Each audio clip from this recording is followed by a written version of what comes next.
कहानी की शुरुआत में हम एक लड़के रोमिन को देखते हैं जो कि सड़क पर कार चलाते हुए अपने घर जा रहा था। दरअसल रोमिन की आज बर्थडे है और वो पार्टी करने के लिए अपने दोस्तों के पास जा रहा है, लेकिन तभी एक लड़के भागते हुए आती है जो उसकी गाड़ी से टकरा जाती है।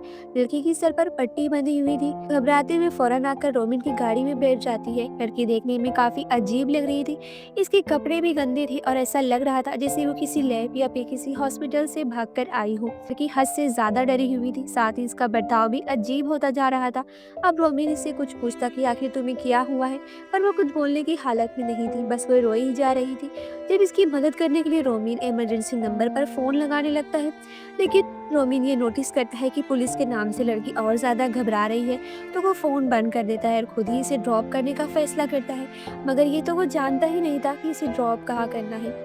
वो तो कुछ बोल भी नहीं रही थी, बस रोई जा रही थी। अब रोमिन गाड़ी लेकर निकल गया। वो बीच बीच में इससे बात करने की कोशिश करता है, मगर कोई फायदा नहीं होता।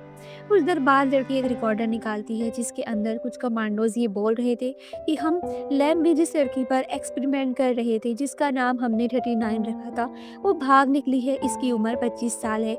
अब लड़की इसे ये समझाने की कोशिश कर रही थी कि ये लोग मेरे बारे में बात कर रहे हैं, यानी कि सच में वो किसी एक्सपेरिमेंट का हिस्सा थी। मगर रोमिन इसकी बात को नहीं समझता।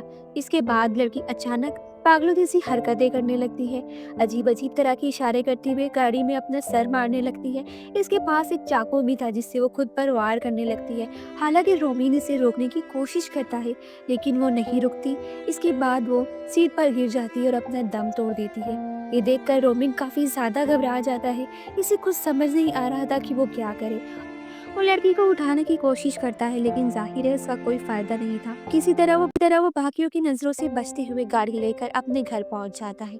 इसके बाद वो अंदर जाकर नहाने लगता है। इसके बाद वो गाड़ी में आकर लड़की को चेक करता है तो लड़की वहां से गायब होती है। इसका मतलब ये था कि वो मरी नहीं थी, बस बेहोश हो गई थी। और ये बात काफी ज्यादा चौंका देने वाली थी कि इतने ज्यादा जख्मी होने के बाद भी वो जिंदा कैसे है और इसमें इतनी ताकत कैसी बाकी रही कि वो उठकर भाग गई। इसका जवाब हमें आगे पता चलेगा। और यही चीज सोचकर रोमिन भी इसे ढूंढने लगा, मगर वो इसे कहीं भी नहीं मिली।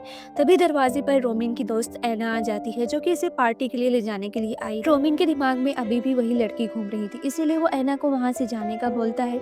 तभी वो बाहर दिखता है कि उसके और दोस्त भी आ गए हैं जो उसे पार्टी के लिए ले जाने के लिए आए थे, लेकिन वो कहता है कि वो बाद में आएगा। इसकी तबीयत थोड़ी ठीक नहीं लग रही। इसके बाद वो अंदर आकर घर के सीसीटीवी कैमराज में इस लड़की को ढूंढने लगता है, मगर वो इसे कहीं भी नहीं दिखती। इसके बाद जब वो बाहर आता है तो देखता है उसके दोस्त अभी तक नहीं गए थे, इसीलिए वो उनके साथ पार्टी में जाने के लिए तैयार हो जाता है। रास्ते में ही रोमिन भी अजीब तरह का बर्ताव कर रहा था और पार्टी में आने के बाद भी इसे कुछ ठीक नहीं लग रहा था। उसके दिमाग में वही लड़की घूम रही थी। बस रोमिन वॉशरूम में चला जाता है जहाँ ऐना की दोस्त पहले से मौजूद होती है। इसके बाद यहाँ पर हम समझ पाते हैं कि रोमिन ऐना को धोखा दे रहा है। इसके बाद इसकी दोस्त देखती है कि रोमिन की आंखें चमक रही है, जिससे वो काफी ज्यादा डर जाती है। तभी रोमिन अपने आप को शीशे में देखता है, फिर वो पागलों की तरह अपनी गर्दन हिलाने लगता है। तभी इसके डैड की कॉल आती है जो कि इससे कहते हैं कि कुछ देर पहले ही घर का अलार्म बजा है और मैंने कैमरास फुटेज में किसी को घूमते हुए देखा। तुम जल्दी से घर पर जाके चेक करो कि आखिर कौन है। रोमिन तभी घर जाने के लिए निकल जाता है, लेकिन तभी रोमिन का एक दोस्त जबरदस्ती उसे पार्टी में डांस करने का कहता है। इसीलिए रोमिन को बहुत ज्यादा गुस्सा आता है और वो उसे बुरी तरह पीटना शुरू कर देता है। लेकिन तभी ऐना की दोस्त बीच में आकर इनकी लड़ाई छुड़वाती है, लेकिन रोमिन इसे भी मारता है और फिर एक साइकिल लेकर घर आ जाता है। घर आकर वो अलार्म को बंद करता है। आ गया जहाँ उसे वही रिकॉर्डर मिलता है जो इस लड़की के पास था, और इसमें कमांडोज की रिकॉर्डिंग अभी भी चल रही थी। रोमिन घर में जगह जगह खून के निशान दिखता है, जिसका पीछा करते हुए वो बाथरूम तक पहुंचता है जहाँ वो देखता है कि वो लड़की बाथ में बैठी चाकू से अपने ऊपर वार करिए जा रही थी। रोमिन इससे चाकू लेकर दूर फेंक देता है। बाद वो लड़की अपने अंदर से एक एंटीवायरस को बाहर निकालती है, जो देखकर रोमिन के तो होश उड़ जाते हैं। बाहर हम देखते हैं कि कमांडोज उस लड़की को ढूंढते हुए रोमिन के घर तक पहुंच गए हैं और वो लोग अंदर आ जाते हैं, लड़की को अपने साथ ले जाने लगते हैं। मगर इन्हें पता चल जाता है कि घर के अंदर कोई और भी है।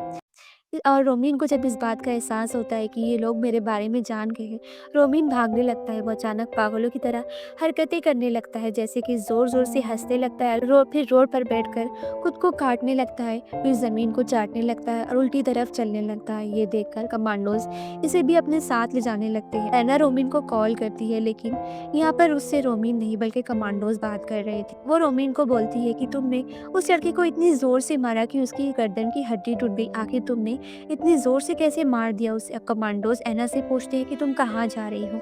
ऐना इन्हें बताती है कि वो टैक्सी के ज़रिए अब अपने घर जा रही है। तभी ऐना का बर्ताव भी अजीब होना शुरू हो जाता है। वो बिल्कुल वैसे ही गर्दन को हिलाने लगती है जैसे पहली बार रोमीन ने हिलाई थी। तभी ऐना के पास उसकी दोस्त की फ़ोन आती है।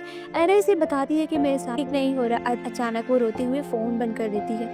तभी वो लोग नोटिस करते हैं कि कोई इनका पीछा कर रहा है, जो कोई और नहीं कमांडोज़ ही थे।